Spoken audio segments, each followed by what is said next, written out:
Welcome to Lighthouse Talks, where I shine a light on leaders who inspire through both courage and authenticity.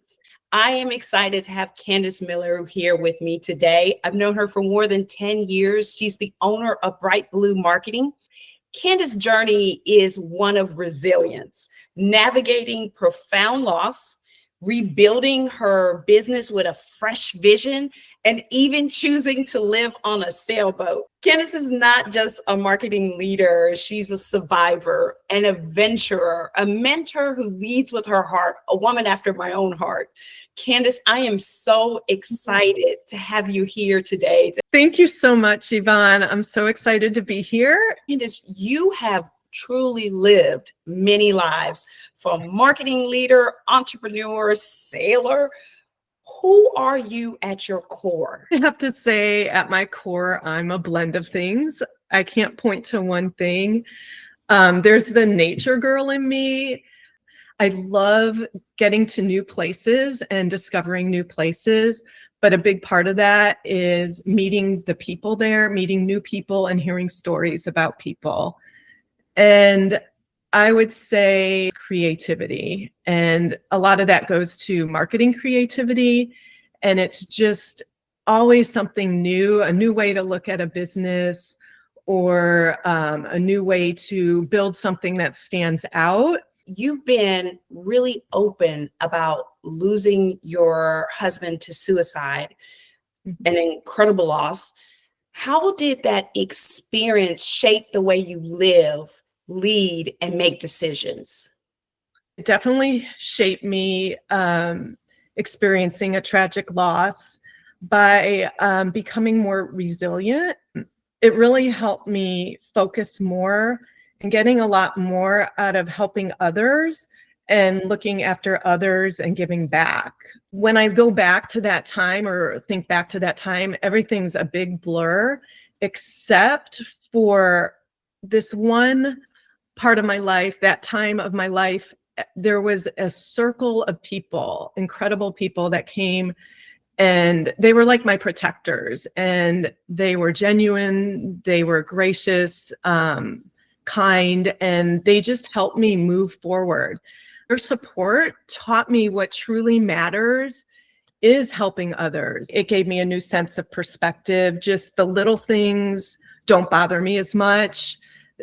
Bigger challenges are even a little bit easier to face. I like that a lot, like pushing through, making yourself in the midst of grieving, but you did what you had to do to move your life forward. You relaunch your business with fresh energy.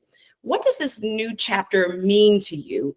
How do you lead differently today and at the start of your career? When I first launched Bright Blue Marketing, it was more about proving myself. It was building a big business. What we had was an outsourced marketing department. And now it's different, and it's more about being focused in the things that I enjoy and we can do exceptionally well, which gives us a better experience for ourselves and our customers.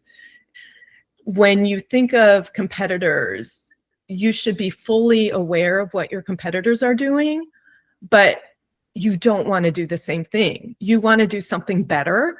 You want to be more clever. You want to be different, but relevant.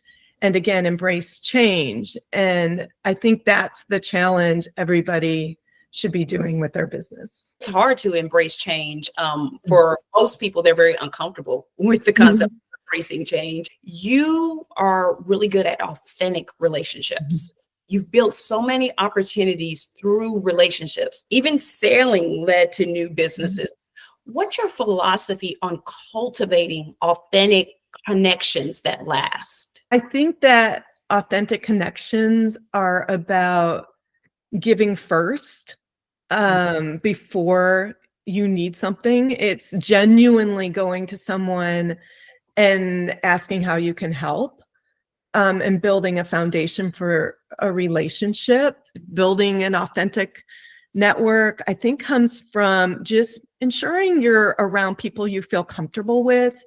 People that have the same passions is a good place to start, or hobbies, or work history or jobs even. My family says I seem to know someone everywhere I go, but I think that's because I worked hard at maintaining a network and keeping relationships going. I love the concept of just checking in on people. You're not trying to sell to them. You're not trying to market to them. You're not trying to get something from them. You genuinely care about them as a person, right? Yeah. And that's that authentic part, so that when there is a moment and there's an opportunity, one, you are top of mind because you've kept that relationship going, and number two, when you do have an ask, it comes across as very just natural for you to support somebody that you know, that you're a friend, that you're previous colleague or a client with. So one of the things you said to me years ago was that people rarely regret missed work days, but they do regret missed memories. How do you protect space for what really matters in your own life? I do protect my space, just simply said, by scheduling on my calendar personal space and protecting that as fiercely as I do work space. I used to be a workaholic till recently. I would work late nights and weekends and making sure every single thing was checked off my list before I went to bed.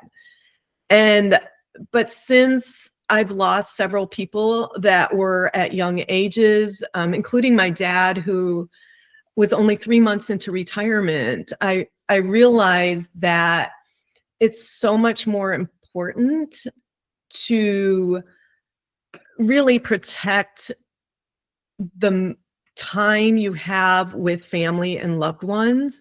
It's not about regretting at the end of your life a missed deadline or a missed work day or 2 or 3. It's about making memories with family, friends, and being there for your spouse.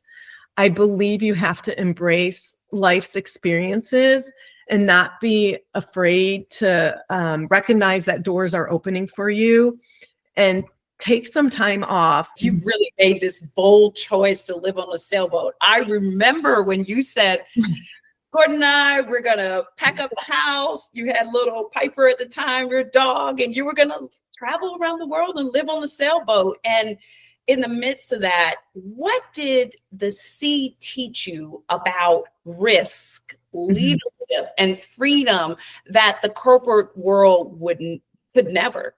I find the corporate world, when you think about it, it's more about control, predictability, and especially rarely slowing down. You have to have a plan, well, in sailing too, but a clear path, and you must take quick action to get to the end result.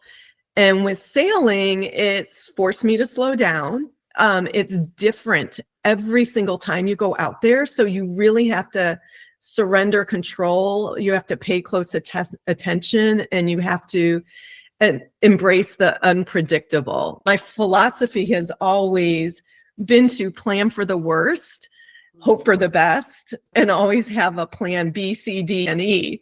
But on the water, it can come down to survival, where when you compare it to the corporate world, it's just maybe an unsuccessful event. I love that, like taking risks. And you didn't just one day say, I'm going to live on a sailboat. You all planned for this. Sometimes, when people see like you're living on a sailboat, you didn't just jump into the sailboat. It was a plan. So when you think about the kind of leader and person you want to be remembered as, what's the guiding light you hope to leave for others? When I think about the legacy I want to leave behind, it's not about business accomplishments. I don't want to be remembered for a title or a project. I really want to be remembered for leading with heart and inspiring and being a positive influence for others.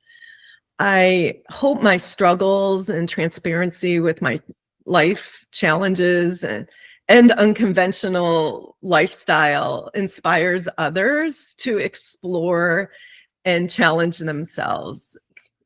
one should believe they can overcome any obstacle.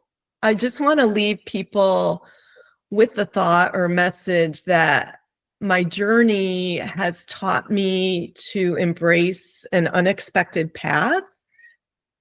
And when a life adventure or new experience comes your way, identify those opening doors and don't be afraid to walk through them. Don't say no, don't say maybe later, say yes.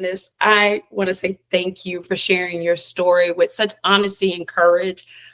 Your journey really reminds us that leadership isn't just about business, like you said. It's not.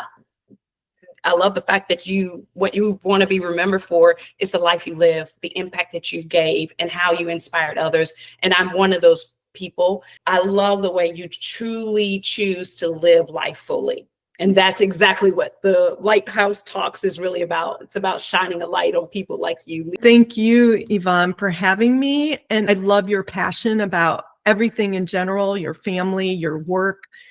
And it's contagious, and it's helped me stay positive in tough times, whether it's a work situation or a life situation. So thank you for that. And thank you for having me on the podcast.